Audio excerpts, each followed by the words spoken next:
Amidst a stacked 2023 in terms of blockbuster video game releases, among a fleet of prodigious RPGs, landing in a year more full of fantastic interactive media than the number of brain cells in my head.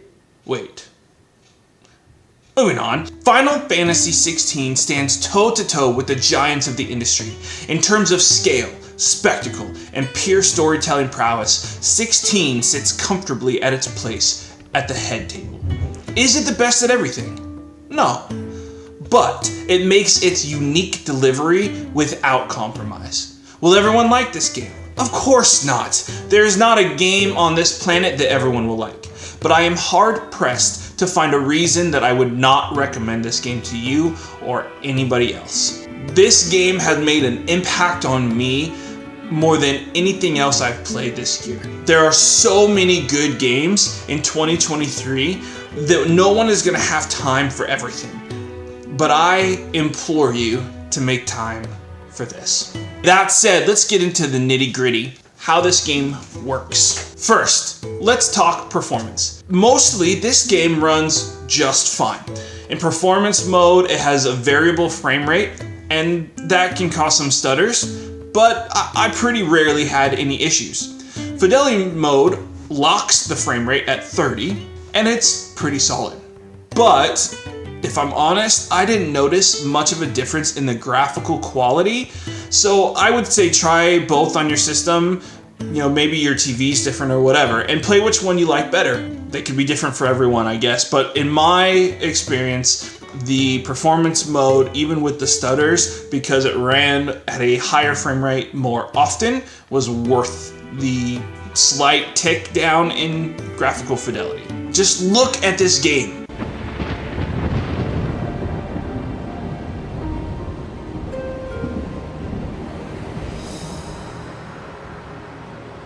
Everything I played is in the performance mode, but it has stunning visuals. The particle effects and the lighting in this game are incredible. There were some moments where the facial animations looked really funky, but primarily this game just looks incredible. Some of the vistas are just breathtaking. There's a waterfall at this one area, and it is incredible. I sat there just staring at it for several minutes. There are mountains and forests and several of these different biomes and areas that are just perfectly put together. It has set pieces of in boss fights or in story moments that the spectacle is just incredible. The music was on par for Final Fantasy. I mean, just listen to some of it. They make it a showpiece. It is absolutely fantastic.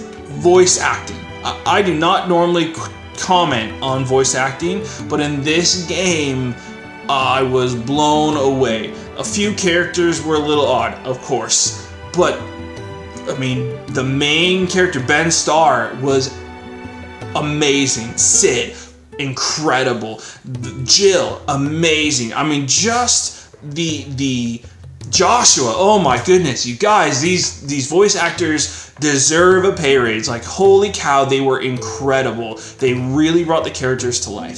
So the overall workings of this game are just amazing. Not perfect. Absolutely not perfect. There is some areas that it could use some work, but primarily the workings, the cogs and wheels of this game, they are very, very good. The story, I will not get into very much, okay? That is the primary pull of a Final Fantasy game, in my opinion. And Final Fantasy XVI had an incredible story. So just to give you basics, this story kind of centers around magic, icons, which are the giant summons, a dying world, and a class disparity system.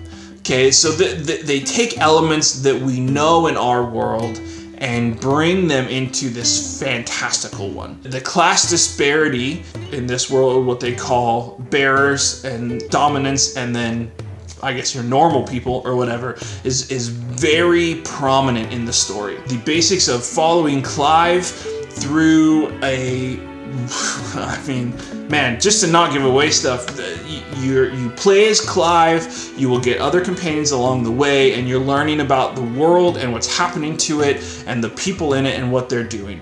I don't want to get into any more than that. I know that's super incredibly stupidly vague, but it just will ruin too much if I go more than that. So just about it, kind of the stuff involved in the story. Extremely likable characters. Main character Clive might be my new favorite protagonist. Come check out the spoiler episode if you're interested in more takes on that, but Clive might be my new favorite protagonist in Final Fantasy. The Cid in this game was absolutely incredible. Joshua, a great character.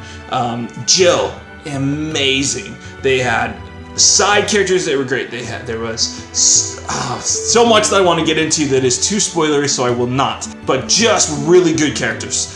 Villains were hated. There were at least 2 characters, I think maybe 3, that you just hate. They're evil, terrible people, and even when you learn more about them, you just want to get them. And that is a sign of a good villain. I think that a villain in a game should be able to be hated, even if you can understand where they're coming from. Just loathing them draws you to them, and I think really helps to push the story. The world building in this game is vast and incredible if you want to look for it. There's 2 people in your, group that are primarily there just to dig into the lore and the world of this game. Their stuff you don't ever have to look at or read. It's not required. There's moments where this lady will tell you things about what's happening, like politically or something. You can skip it, but there's so much else that she will tell you if you engage in it. You don't have to though. So there are parts of it that I was very interested in that I did dig into, but there are whole bunches of it that I did not. I wasn't interested, I didn't care, so I didn't do it, but you can. What that means to me is that the building of this world is vast and deep. It has the magnitude for you to dig into if you want to. And I think that is very important for a big fantasy world like this. Let's kind of get into some of the structure. This is going to be probably the biggest set of this, but just some basics, okay? Combat. Combat is not your one-button smash fest. It's a technical dance of combo execution, well-timed dodges and parries, thoughtful use of abilities, and stagger manipulation. It's not the most difficult combat out there, but there are fights that will test you. There is a lot of options. There's a lot of customization for how the combat will work for you. I dug around, they specifically make it so that you can reset at any time and try new versions, new abilities, new stuff. And that is a really good way of doing combat, I think, because then you have options and you can really dig into the one that you like, but it doesn't hurt you. You can try something else, and if you don't like it, you just reset and go back to what you like. I found that very engaging because it made it easy to try something else. And so I tried all of the abilities. Even if I didn't like them, I at least gave them a shot, tried them out in combat, and felt them out. There is one trick in combat that will significantly lower difficulty and make a lot of the fights fairly trivial. I will talk about that when I do a spoiler video. So keep an eye out for that. And if you are watching this before that, make sure you come out because we'll do a live stream. So check that one out. Otherwise, just watch it later. But it is kind of funny to have one ability that is so overpowered that way. It's possible they will negate that later, but I kind of doubt it because I think that it's there for that purpose. I certainly tried a whole section of the game without it and did fine, but I did notice a noticeable difference once I started using it. So there's that. the pacing of the game, if you wanted to just do like say main quest with a little bit of side stuff here and there, not finishing every side quest, not every hunt, just some of it, the pacing is on point. I think that the main quest line has so much pulling you that you could do just that. I think it might get a little difficult level wise, but overall I think that pacing is really good. If you want to complete everything, so for clarity, I did a playthrough where I did every side quest and every hunt. There were moments where that still felt really good pace-wise, but there were some moments where it definitely took you out because you would get so many hunts and side quests at one chunk that you'd spend your whole time doing that. Now, I really loved the side quests, and so it didn't bother me. I enjoyed it. The hunts were quick, and there's a little bit of puzzle element of figuring out where they're at. I enjoyed that. I liked all of it, and so it never bothered me. But if you're really looking for that kind of beeline in the main story, you won't want to do that, right? Now, side quests. Okay, this was a huge topic online, so let's cover this real quick. There are absolutely, especially in the beginning, some of these side quests that are nothing. They're a simple checklist, they're a gather, they're a kill this monster, whatever, and they are very MMO-like.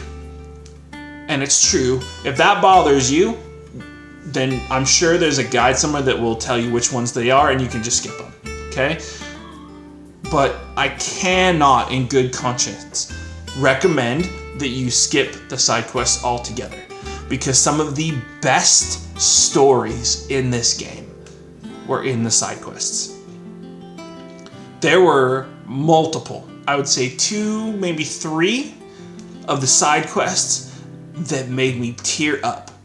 And as emotional of a guy as I am, I don't tend to cry at video games. I don't know why. I cry at movies and stuff all the time. It just is what it is. But video game wise, that is not typically something that happens for me. However, in this game, I can think of 2 off the top of my head, but I do think there was a third one that were so moving to me. Incredible stories. You do not have to do them. You can do the game without them and you'll be fine.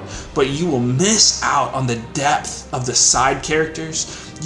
One of them is this character you kind of interact with, but never seemed to me to be a core member of your team. And after that side quest, I never looked at him the same. He meant something more to me. He became real and meaningful. And I don't know how to tell you how important it is that you do those without telling you what it is. All I can convey to you is the feelings they brought for me, and I'm telling you, don't skip them.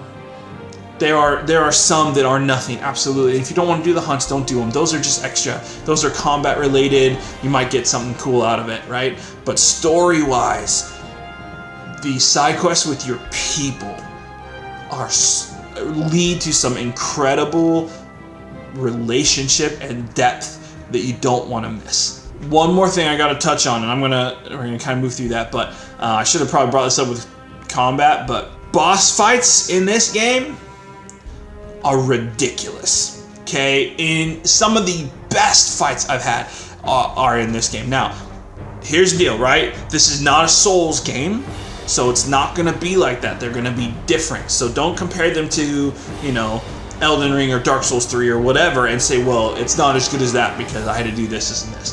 That's not how it works. One boss fight in this game, for example, took me 45 minutes and it wasn't boring.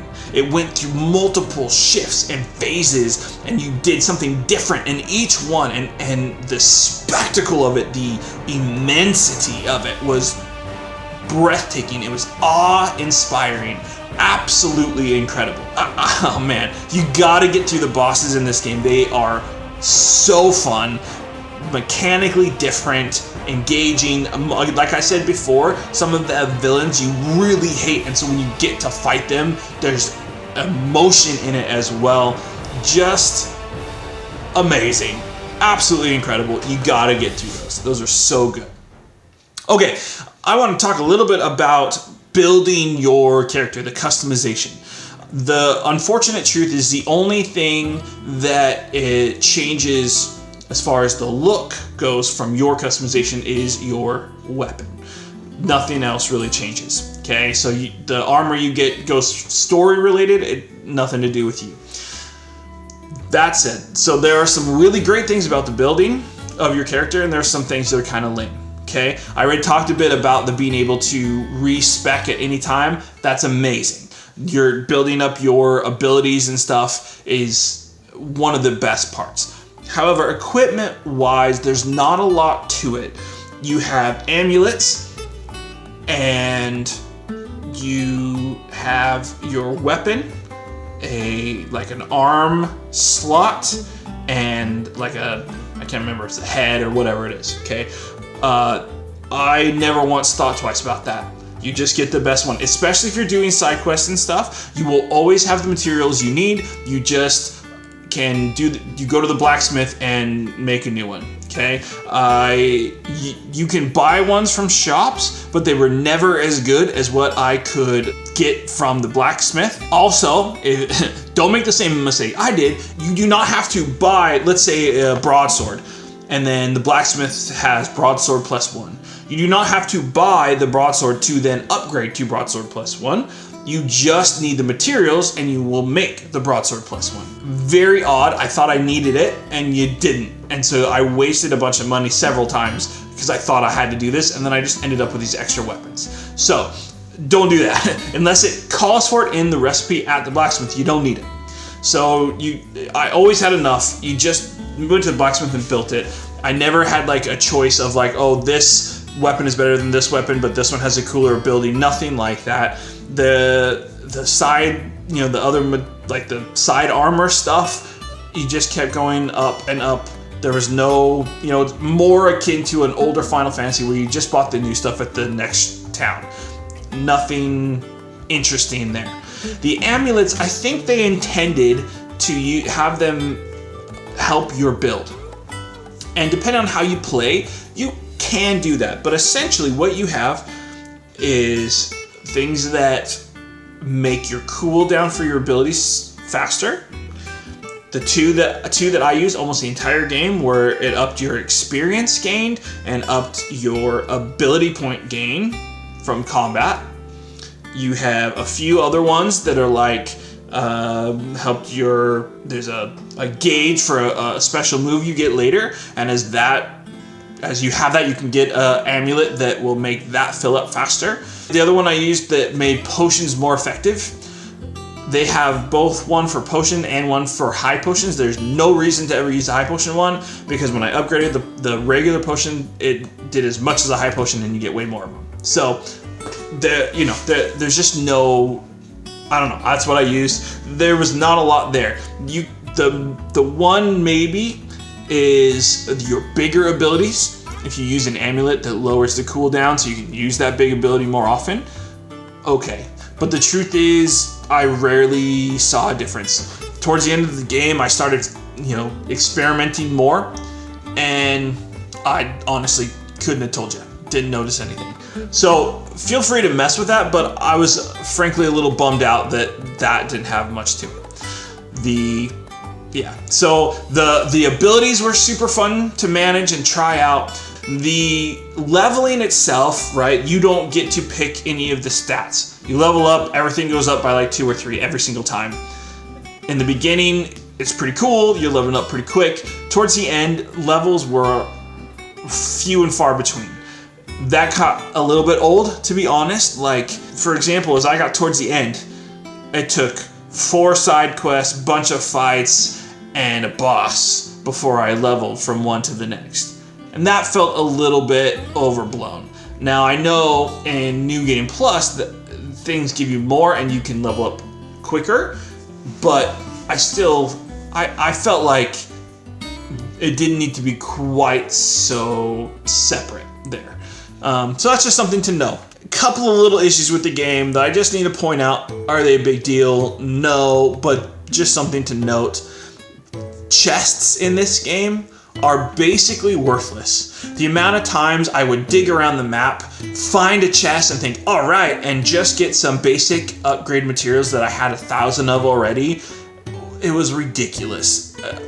I was super annoyed by that. Every once in a while, maybe an amulet, but primarily just upgrade materials. That might have felt different if upgrading your weapons or your gear was more costly, but they were not. I never had trouble having enough materials to make anything. And so, again, that might feel different to you if you don't do all the side quests. Maybe you will be at more, you will be hurting more for those materials. But I never was, and so the chest just felt worthless. Upgrading weapons didn't cost anything, so that didn't feel like much of anything.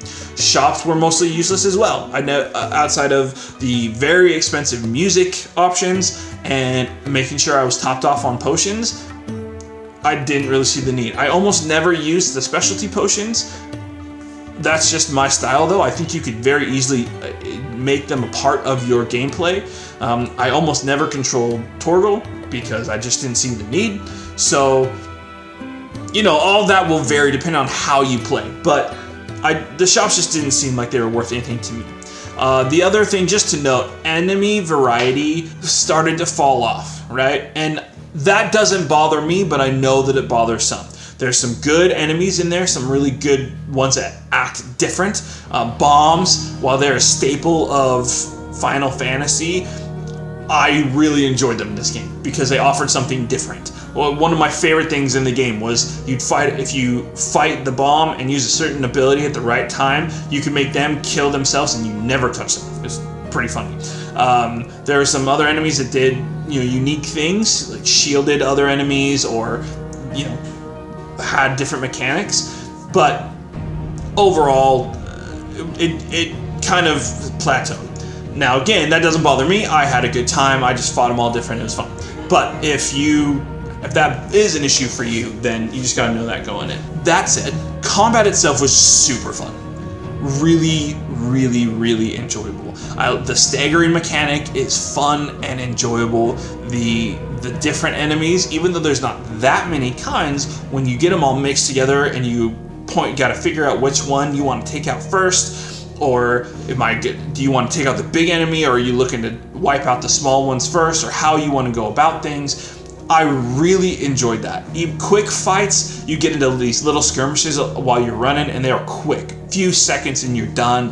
The bigger long battles, the big huge boss battles. I loved the combat. Not everybody will, right? And that I totally get that. But if you're not liking it in an hour, don't give up, okay? Because it builds on itself constantly through the game, and so it gets more and more and more complex the further you go. Right? So they introduce things at a pretty good clip, but it doesn't all get thrown at you in the beginning. So give it time if you're not enjoying it at first. If you don't like action combat at all, then okay, fair, but then why don't try the game? I don't know, right? But there's enough there. So if you're bored at first, don't give up, keep pushing, and you'll see that it gets more and more complex the further you go. The combat, the music, the basic gameplay, I found very worthwhile, but to me, nothing compared to the story. I am still rattling it around in my brain, and I finished it a little over a week ago. I am still enthralled by it. I loved it so much. I loved the characters so much. They just mattered to me. And the world mattered to me, and what happened mattered, and I loved it. It was so good. I haven't been drawn to a game like that in what feels like a long time. This game blew me away in so many facets. I was touched by the story, moved by the characters, and cared about the world they were in. I was enthralled with the combat, in awe of the spectacle, and I just loved the game. Now, I'm working hard not to let recency bias cloud my vision, and I can't help but think that lightning struck, and in the middle of an intense squall of incredible Final Fantasy games, 16 has rocketed itself up the standings. Mainline only, I think that 16 is officially my favorite Final Fantasy game. tactics hold so much in the way of nostalgia and gameplay loop that I am so endeared with. It probably keeps its spot at the top. But 16 is right there for me. Is this game perfect? Again, I will say no. There are issues. But I cannot imagine a game drawing me any more than this one has. I loved this game so much. And I want everyone to experience it. And I know not everyone can. I know you don't have, if PS5 only makes it difficult, but those are more available, and they will come down in price if they're not there already. So just keep an eye out. Maybe it'll come to PC later, I don't know. But I just want everyone to play it, and I know it won't be for everyone. I have a good friend who loves a lot of the same games as me, and they didn't like it, and that's okay. That's okay. Nothing against them or their opinions or whatever. That's fine. It's fine. Like what you like, but I loved Final Fantasy 16, and I cannot recommend it enough. I hope you enjoyed it. I hope you enjoyed this video. Thank you so much for watching. Make sure you like the video if you enjoyed it, and if you're new around here, you subscribe to the channel. Thank you so much for watching. We'll see you next one.